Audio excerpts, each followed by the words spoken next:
Hello, everyone. Welcome to the very first episode of Sunday Drive. I am Sunday Drive. Prophetic Counsel, Summer Allen, also a co-pastor with my husband at House of David Ministries. I would like to welcome the illustrious, the beautiful, the gorgeous, the all that woman of God, Woman of God. Yes, ma'am. Right. So this is Minister Stephanie Vaison. Street evangelist.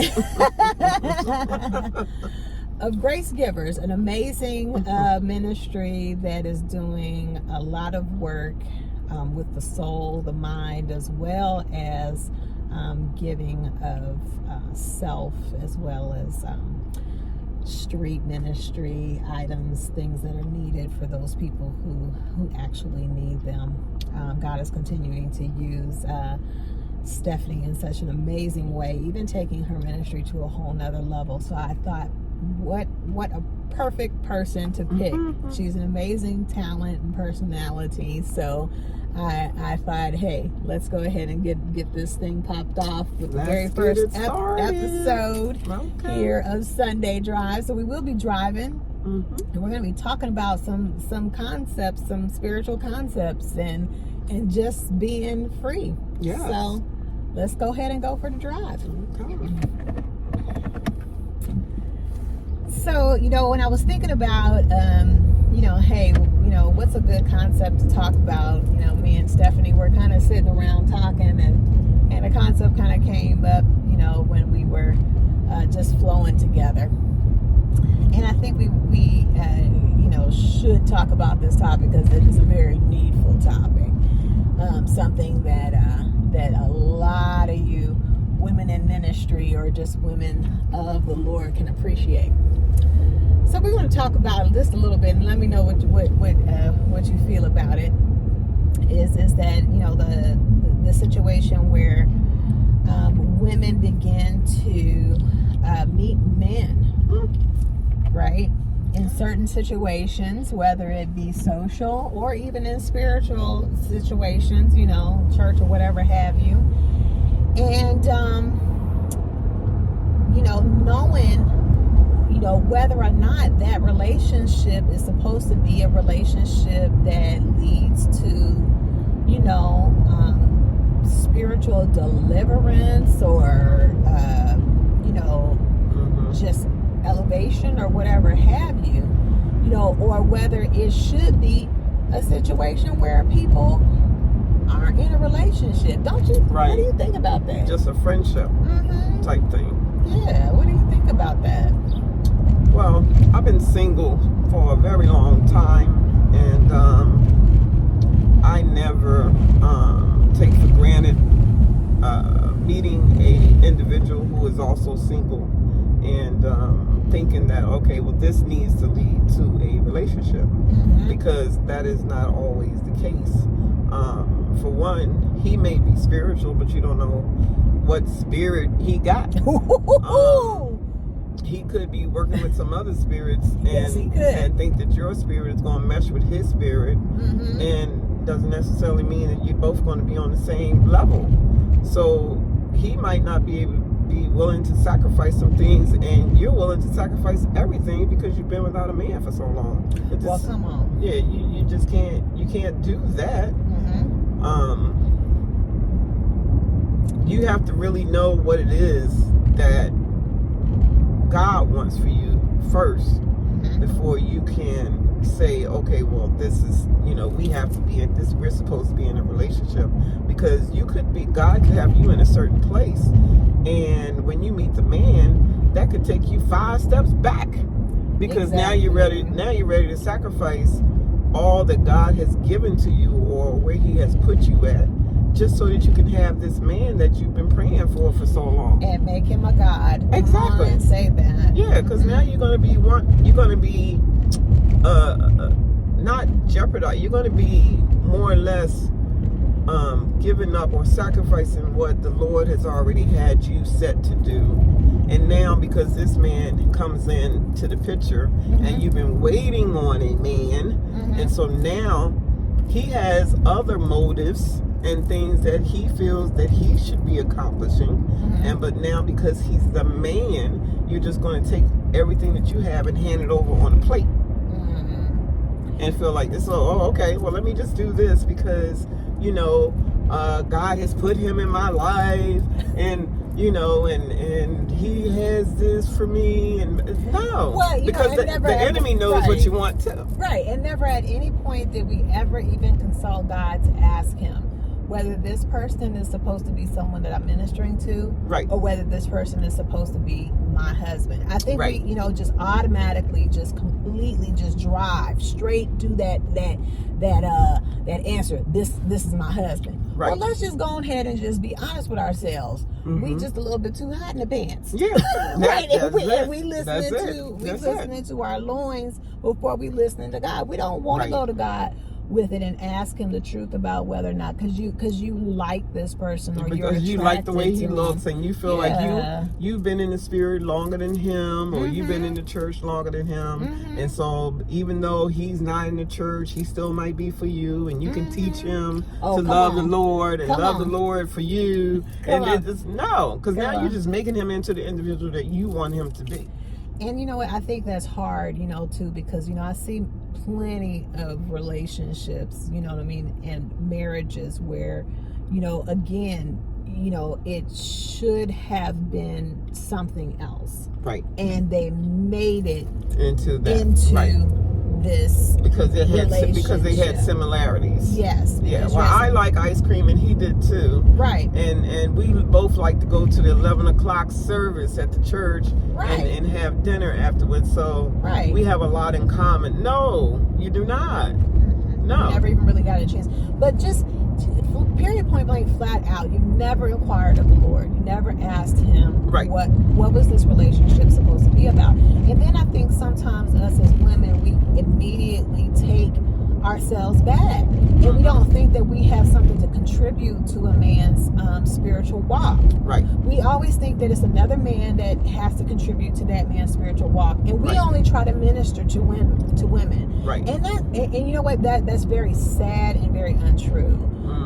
If you go into even the book of Mary Magdalene, which is one of the books that are outside of the Bible, and that's okay. Yes. Right, we're gonna go there, but she began to try to minister in that well, I don't even want to call it minister.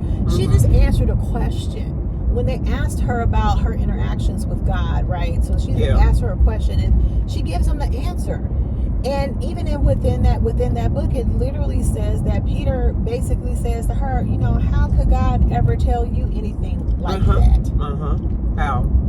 Because we automatically think that, again, that we need to take ourselves, back. And I think it might be those situations, though, too, where, you've been shut down so many times, or you've been sat down so many times that you just automatically think, hey, I have nothing to offer. Right. And I think that's something that needs to be talked about and definitely brought out about. Right. You gotta know who you are first. Correct. You're asking God for stuff, but you got to know who you are first. Because there's so many things that we don't know about ourselves, and there's something that we're lacking and we're needing, but we're thinking that this man is going to bring it. But no, the Lord may have to give that to you first before he can bring you the man that you're asking for, because you don't have that yet. That is very true. And then also too, it definitely gives us a wrong view of men sometimes. When we very first meet them, it should not always be a thought, okay, well, this is my husband. Exactly. Because then now, you've made this relationship into something that can never really be what it was originally meant for, right? And you're looking at the man like the man is the person. The man is taking it away from you when you never really had it in the first place. Right. When he came, you didn't have it. He just added on to it when he got there, but the person that you were supposed to be when you met him, you were not. So you can't rely on him to complete something that is already is incomplete when he gets there. Well, that is one thing. Is that we always have to be working on our own soul salvation, right? That's what I'm saying. With When you're saying, you're telling the Lord what your desires are, but there's also things that are required of you also. So I can't be saying, well, Lord, I want a man that's, this way and this way, when there's a man out there that fits me, but the things that he's requesting, I may not have either. Right. I may not have either. Right. And so the Lord is waiting for me to have it and for him to have what he needs, so that when we meet up together, then we fit like a puzzle. Yes, and then kind of like going back on that is that if you do meet someone, because the thing is that if you're not fixed, if you're not where you need to be spiritually, right, you're gonna automatically think that when you meet some male, okay, well, that's my husband, right? And then you're going to create a situation again where you're not completely where you need to be, like you're saying, right? And and you're going to get into this relationship, and it may even fail, or you may not even see the opportunity that God had again for you to minister to this person. Right. It does not always have to be about the flesh. We really have to check our flesh. Yeah, check our mind and check our flesh and come out of that. We're in a time in a season now of a spiritual awakening, right? So that means that we need to awaken mind, body, and spirit. Yeah. So I mean, it's about us making sure that again that the decisions that we're making are spiritual, right? Yeah. And not missing the opportunities that God has for people to really be delivered. And it doesn't matter if you're a man. It doesn't matter if you're a woman. If you are a voice that God wants to use, it doesn't matter, And we don't have to be always standing on a pulpit in order for us to be able to change someone else's life. Right. I think it's just a time again of us checking ourselves, right? Yeah. You know what I mean? And saying, hey, look, flesh, settle down. Yeah, flesh, settle down. Lord, what do you have? Yeah, because do you have anything for this person? We again, because we are always going to be part flesh. We can be on the right path and the right road and all of that, and it only takes 2 seconds to see somebody that got them bones popping and them draws dropping. I'm trying. Listen. When you ain't in the right mind, listen. You in that other mind. It can pop back at any time. At any time. You better be careful. Yes, right? It can pop back at any time. So you're not, totally safe when you get the husband. That is true. That is true too. Okay, you're still not totally safe. Come on. Because you still got this flesh that's on you. You still got this flesh that's on you. That is very true. So you can think that everything is moving right along, and this is where we rolling in the faith, and we're doing this and we're doing that, and then next thing you know, you're in the grocery store, and some handsome brother walks up and says, "Excuse me, do you want that orange right there?" And you're looking, but yes, your husband is your all in all, yes. But you still gonna look at that brother that's trying to pick up that orange, and you're like, oh, you're flattered. Right. Now you're flattered. Right. And so from flattery comes something else. Right. And then on so on and so forth. So you never are truly, totally safe from that, that hunger or whatever you want to call it, that temptation. Well, now you're in another area, because again, I think if we're not ready, if our mindset is not right, if we're not really spiritual, we can get caught unaware. Right. And you're right. When it comes to, marriage, and being inside the marriage, that is another area. It doesn't just stop once you say, I do. Right. The temptations don't just stop with I do at all. The temptations continue to go and even elevate as sometimes, because of course we know we have again an adversary that does not want to see us successful in our lives. He does not, that doesn't seem to be something that not only just our adversary doesn't want, but let's be, honest though too. We have all kind of different people in situations that don't want you in a successful marriage. That's true. Okay, that's true. So you have to be spiritually strong and astute to be able to say, that I don't want anything else besides what God has for me. Yeah, that's true. Because you could be couples, going on couples ministry with other couples, and they looking at y'all like, why y'all smiling all the time? And and so now they, there may be a little riff in there, so they want to create a riff in yours. All that happens. Yeah, all of that. All of that. I think it definitely happens, and I think we have to be just a little bit more cognitive again of who we are spiritually, especially when we're interacting with the opposite sex.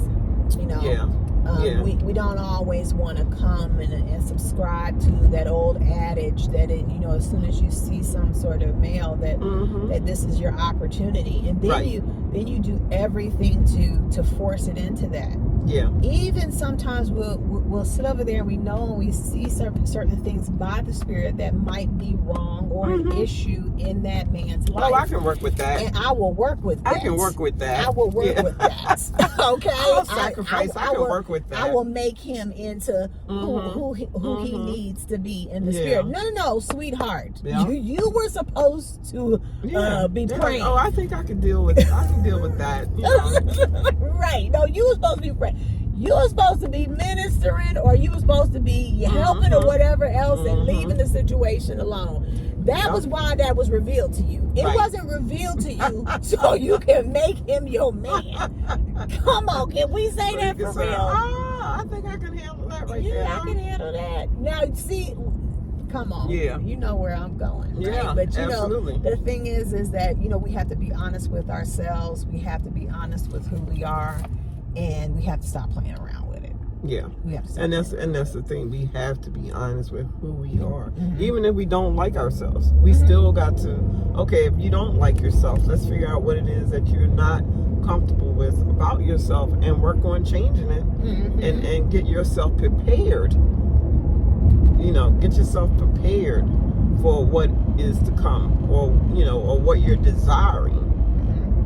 Because we all have desires, but are we prepared? No, I can't say that I am. Right.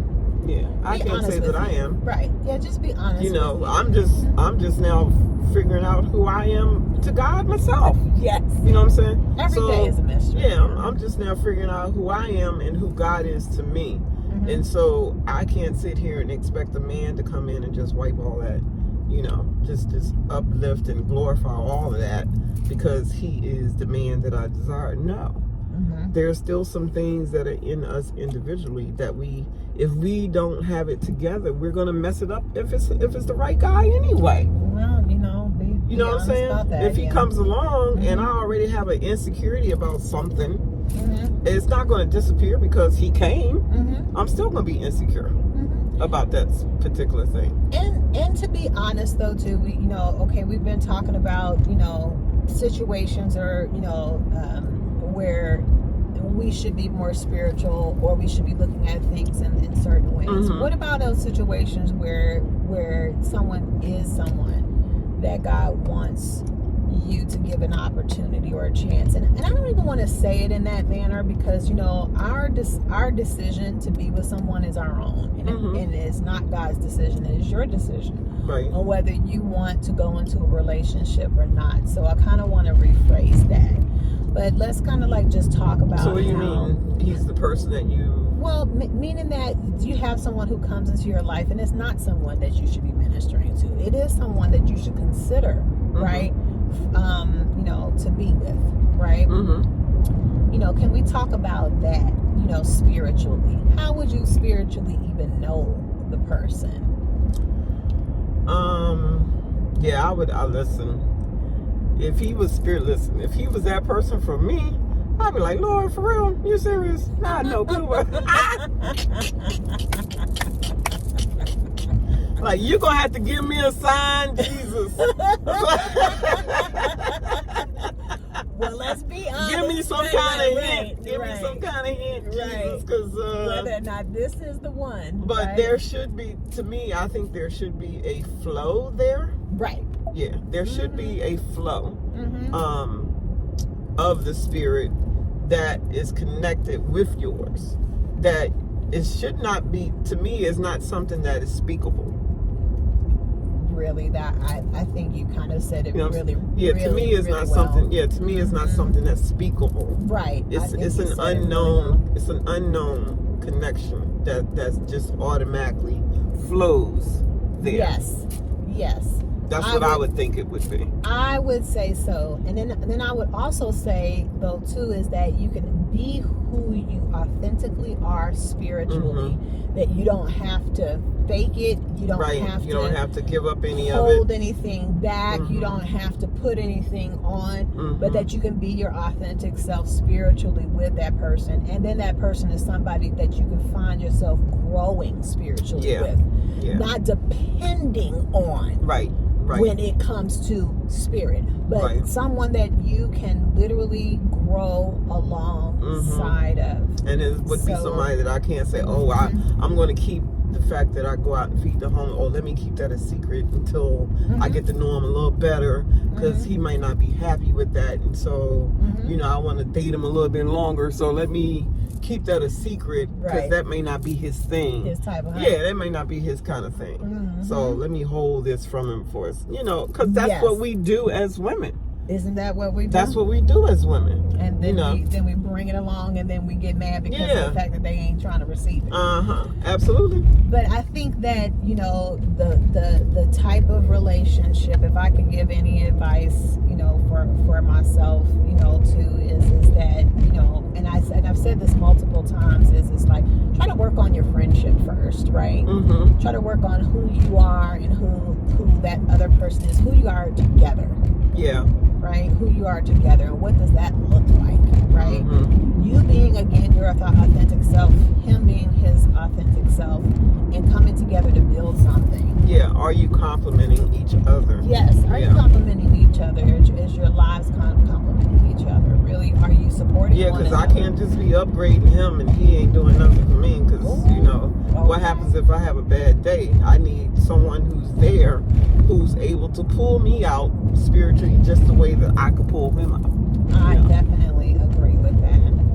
So with that, we're going to go ahead and close out here. Thank you guys so much just tuning in. Thank you. For Sunday Drive in our very first episode. And really thankful for all of the support. Remember to like, subscribe, and share on YouTube our channel, especially for comments. House of David. Yes, comments. We definitely want to hear your comments and constructive criticism. Yes, tell me your opinion. All of that on the topic that we had discussed today. And I want to thank my sister in the Lord, one of my favorite people, Stephanie Faison of Grace Givers Ministry. She is doing it. If you are in the South Jersey area and you desire to connect with her, definitely leave your comments and please do.